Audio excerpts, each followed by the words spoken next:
And when the Sabbath was past, Mary Magdalene, the mother of James, and Salome brought spices so they might go and anoint him.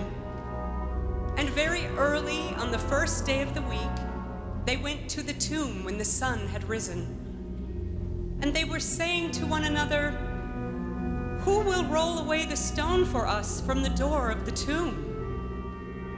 And looking up, they saw that the stone was rolled back. It was very large. And entering the tomb, they saw a young man sitting on the right side, dressed in a white robe. And they were amazed. And he said to them, "Do not be amazed. You seek Jesus of Nazareth, who was crucified. He has risen. He is not here.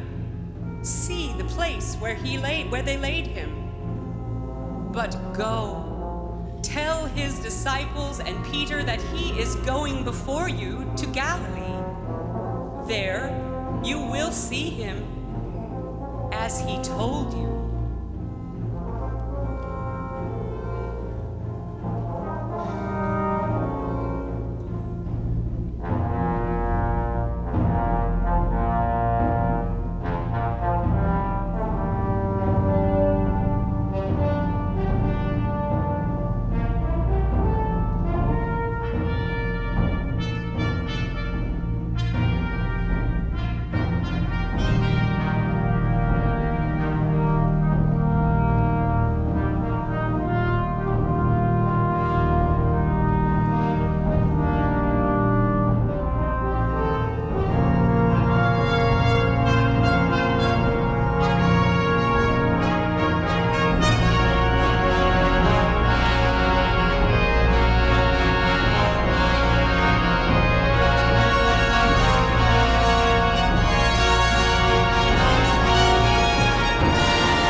Church, join me in our call to worship, which is found in our bulletin.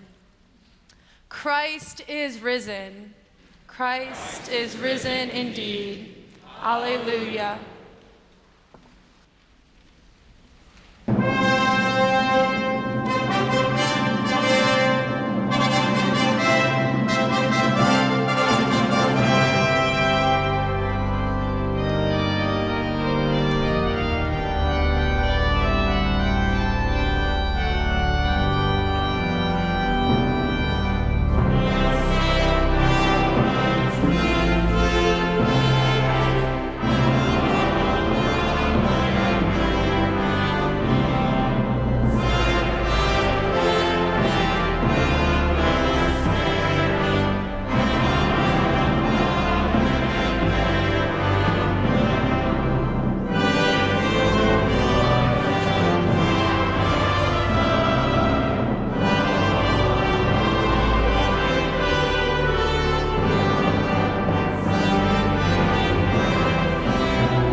Church, let us stand for the reading of the gospel.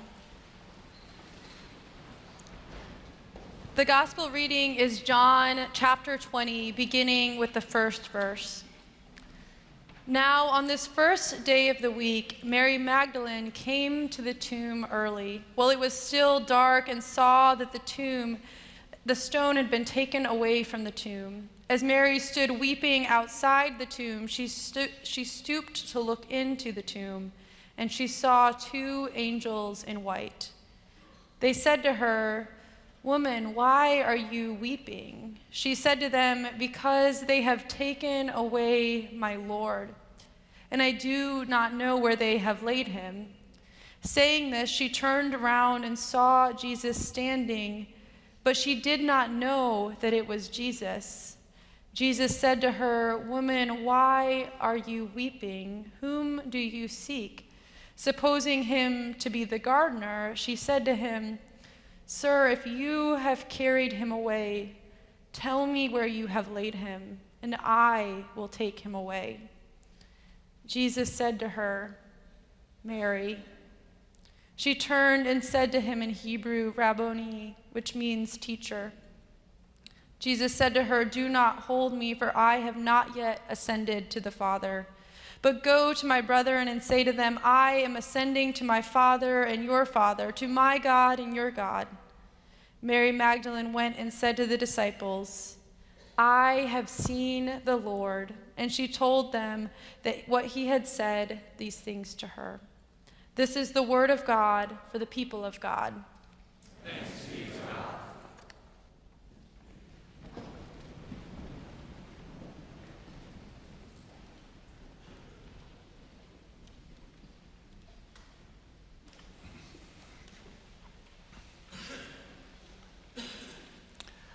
I have to say what you guys can't see, but those of us up front can.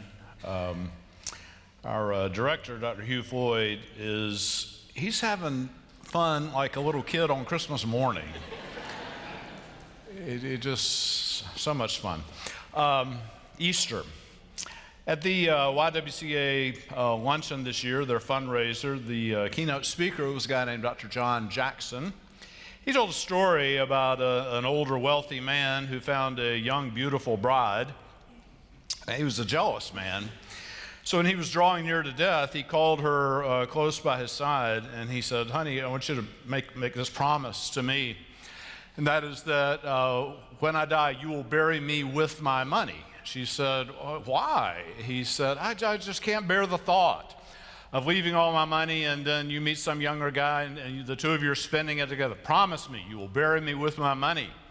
She said, "I promise." So he died, and she told a girlfriend about this promise. So she and the girlfriend went to the funeral home. The casket was open, and she reached into her purse, pulled out an envelope, put it in the casket. Her friend said, "Girl, you're not really going to keep that promise, are you?" And she said, "Oh yeah, absolutely." She said, "But I wrote him a check."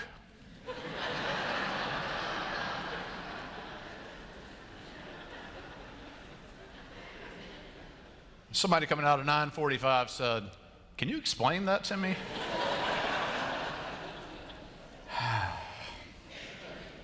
So it raises the question of what happens to us when we die, what do we take with us, and so on. Great questions. It's like the question, the other night, Lisa and I had the great blessing of, on Wednesday night, it was the Passover Seder, and we got to go to the home of Rabbi Michael Wolk and his wife Heidi and their two young children. And I have to tell you, though, by the way, every time I do this, I am so tempted to convert, because Jews have way more fun than Christians. It's just a thing. I don't know. Anyway, so the highlight of the Passover Seder, though, always is when the youngest child in the room rises and asks the following question: why is this night special above all nights?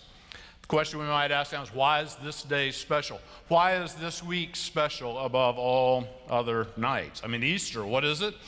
Is Easter just the celebration that, when you die, you're not really dead, you just kind of get to live on, go to heaven?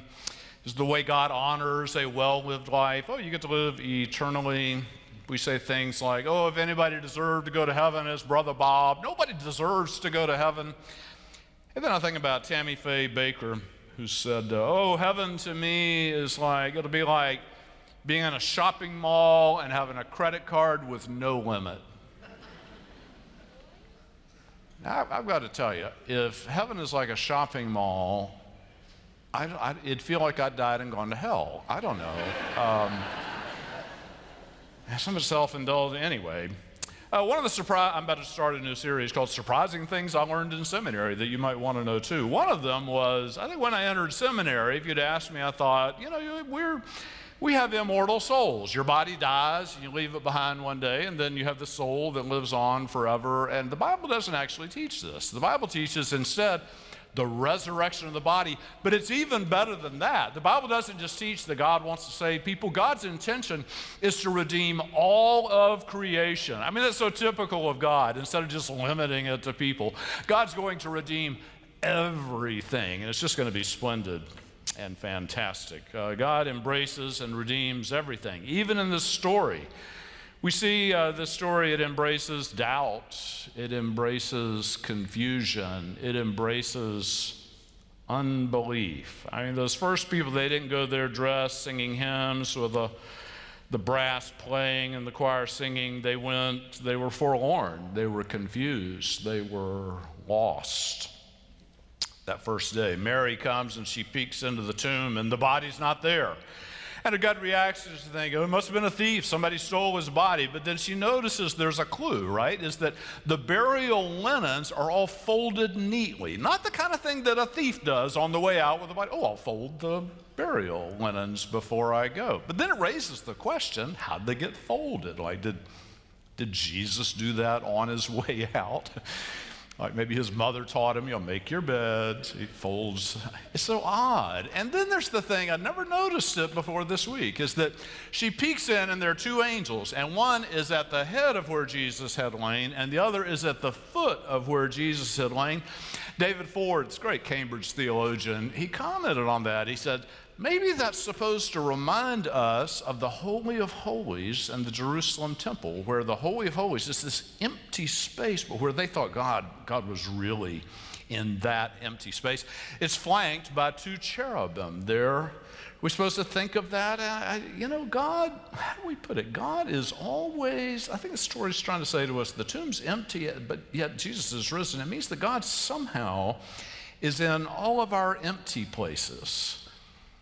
Like if you feel that hollowness inside, if your life story has a lot of not yet to it, if you've got some just emptiness that just nags at you, if there are things that you do not know that you wish you knew, that somehow God is mystically present, although you can't see him in those empty spaces. I got to work on that for another sermon. All this is about, we got to figure out who Jesus is. There's a big front page article in this morning's Wall Street Journal. I haven't had a time to read it yet. It's just asking, who is Jesus? And the competing views. Is Jesus a social warrior? Is Jesus a personal savior? Is Jesus cosmic? What is Jesus about? We got to figure it out before this morning. I was going to say that I recently finished a great baseball book by a guy named Joe Posnanski. And he rates the top 100 baseball players ever. It's a terrific book. And so who's Jesus? Is he like the Babe Ruth of religious leaders? Like, wow, he was really good. Posnanski's book, by the way, while I've got you, he talks a lot in there about players you've never heard of from the Negro Leagues, because they didn't get press and coverage, back before baseball integrated, Jackie Robinson and so on. So he tells all these great stories about these guys. Like, there's a player named Cool Papa Bell. You probably never heard of him. And when people talked about him, they said, he was so fast. They'd say, he was so fast, he'd hit a line drive up the middle, and it would hit him as he would slide into second base. Cool Papa Bell was so fast, he'd score from first on a sacrifice bunt. There are all these stories about how fast Cool Papa Bell was.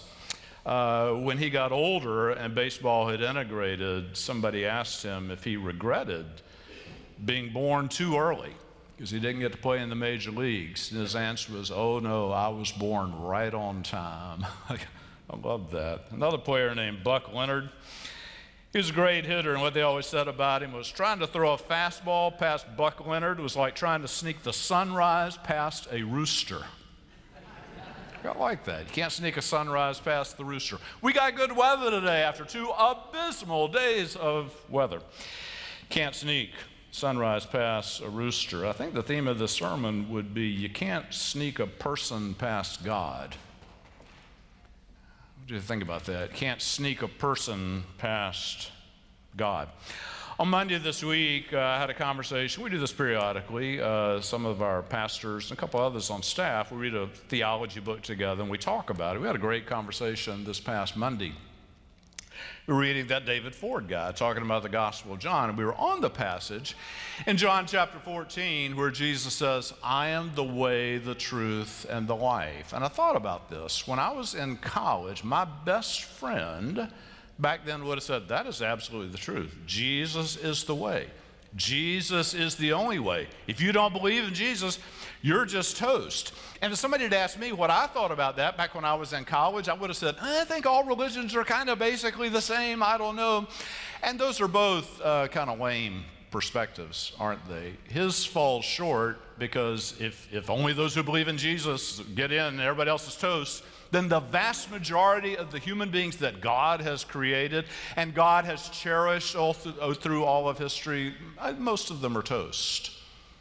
That doesn't seem fitting for God. And then my idea that all religions are basically the same, all religions are not the same. And some religions are actually harmful. Some versions of Christianity are actually harmful to people.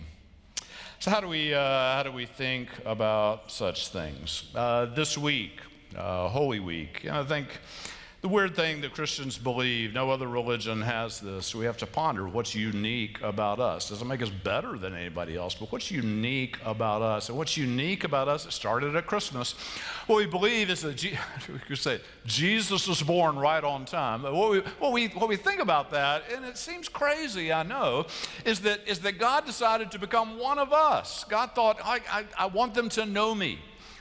They're pretty good at knowing people. They are people. I want them to know me. I'll become one of them. I'll enter into their life, their world. So I'll have flesh and bones, and I'll get hungry, and I'll get sick sometimes, and I'll laugh, and I'll cry, and I'll fall down. I'll work hard and perspire and get hurt by people and love people. I'll do all of that. I think if I were God, that would be a pretty good strategy, right? I want people to know me and love me. I'll become a people.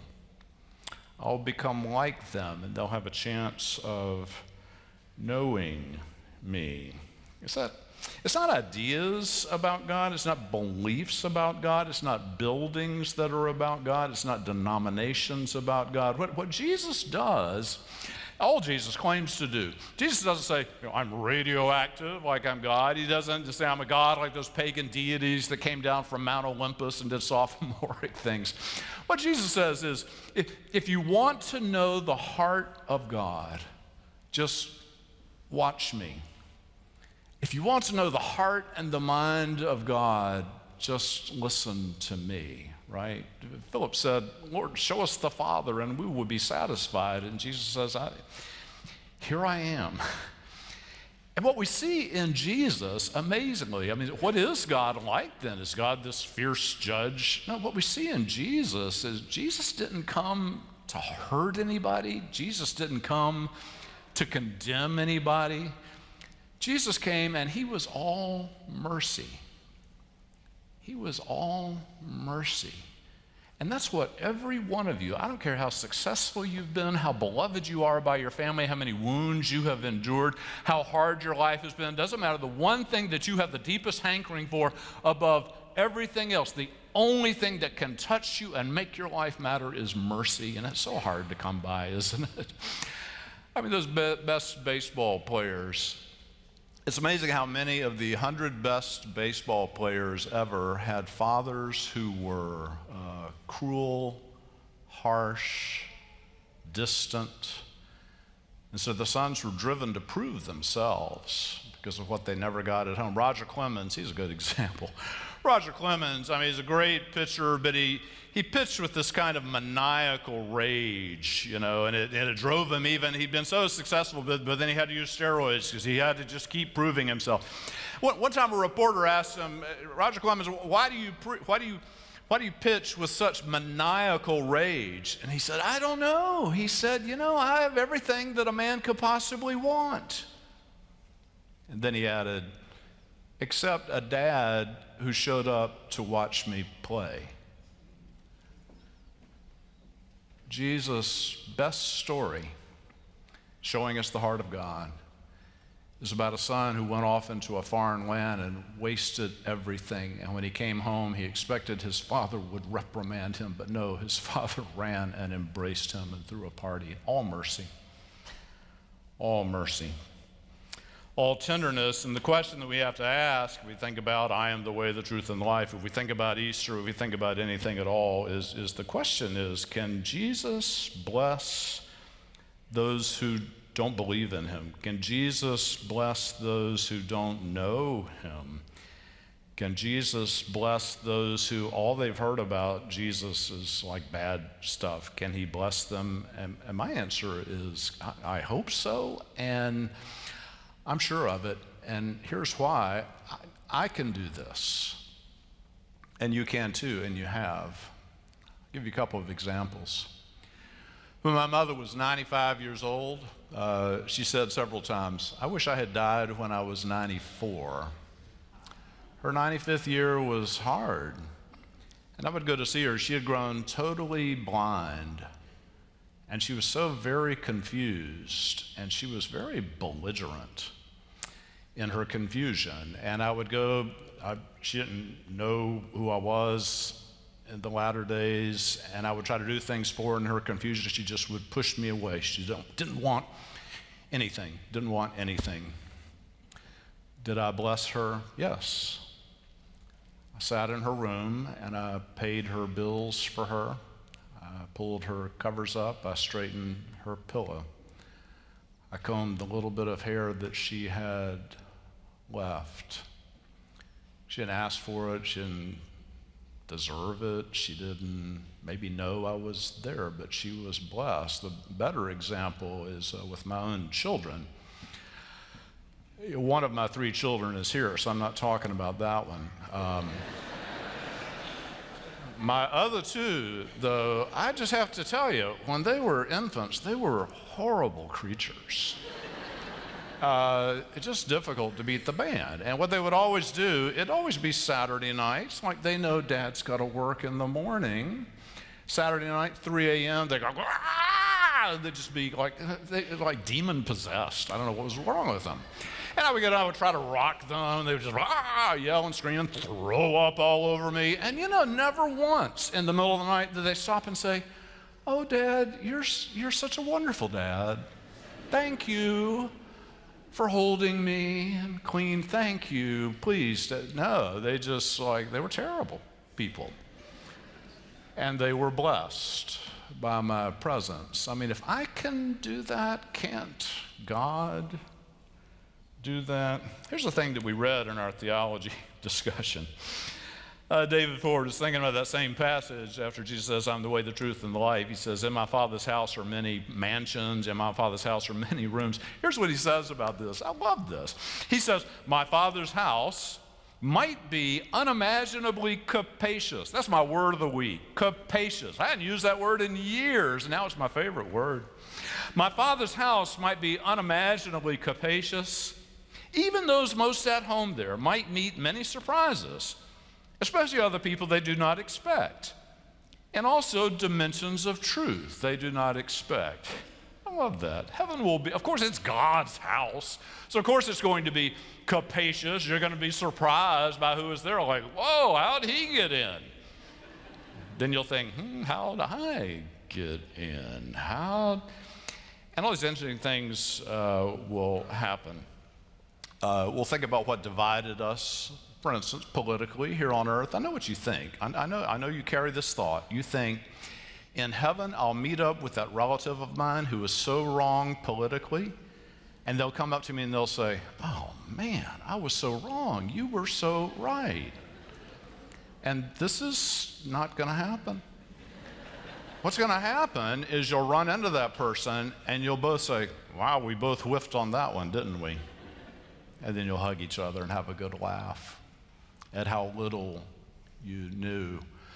There will be healing in this place. I've told some of you before about a family funeral that I conducted, and I came out and I saw the son of the woman we were burying on the front row. His face was hardened by years of pain, dysfunction.